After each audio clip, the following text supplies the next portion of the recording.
সময় থাকলে পড়ুন, মনে শক্তি আসবে। জীবনে যে কোনো শখ বা স্বপ্ন পূরণের একটা নির্দিষ্ট সময় থাকে। সময়টা একবার হাতছাড়া হয়ে গেলে শখ হয়তো পূরণ হয় ঠিকই, কিন্তু সেই আনন্দ আর তৃপ্তিটা ঠিকমতো পাওয়া যায় না।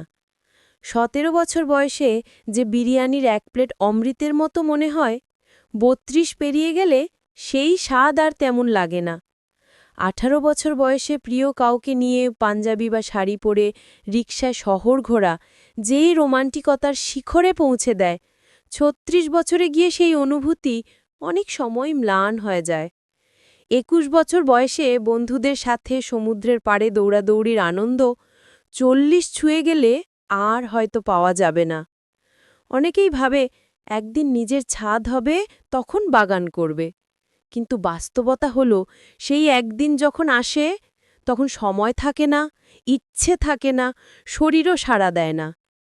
ভাবি চাকরি করে অনেক টাকা রোজগার করব, বাবা মাকে দামি উপহার দেব, কিন্তু অপেক্ষা করতে করতে একদিন হয়তো তারা আর পাশে থাকেন না। শুধু মনে রাখুন, জীবনের ছোট ছোট ইচ্ছেগুলোই আমাদের বেঁচে থাকার আসল রসদ। এই ইচ্ছেগুলো পূরণ না হলে মানুষ চুপচাপ ভেতর থেকে মরে যেতে থাকে। তাই সময় থাকতে থাকতেই শখগুলো পূরণ করুন।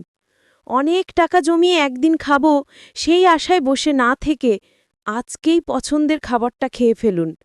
স্ত্রীকে নিয়ে আজই বলুন, চলো একটা রিকশা করে ডেটিং করে আসি।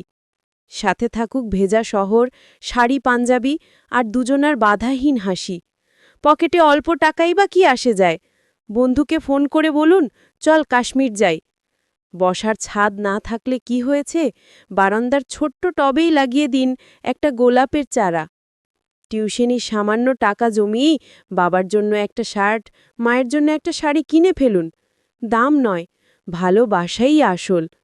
যদি আজকের দিনে নিজের ছোট্ট স্বপ্নগুলো পূরণ করতে পারেন, দেখবেন জীবনটা বড্ড সুন্দর হয়ে উঠবে। ভবিষ্যতের অপেক্ষায় নিজের আজকের হাসিটাকে হারাবেন না। নিজেকে আজকেই একটু ভালোবাসুন, একটু বাঁচুন, কারণ জীবন অপেক্ষা করে না, সময় কাউকে অপেক্ষা করায় না।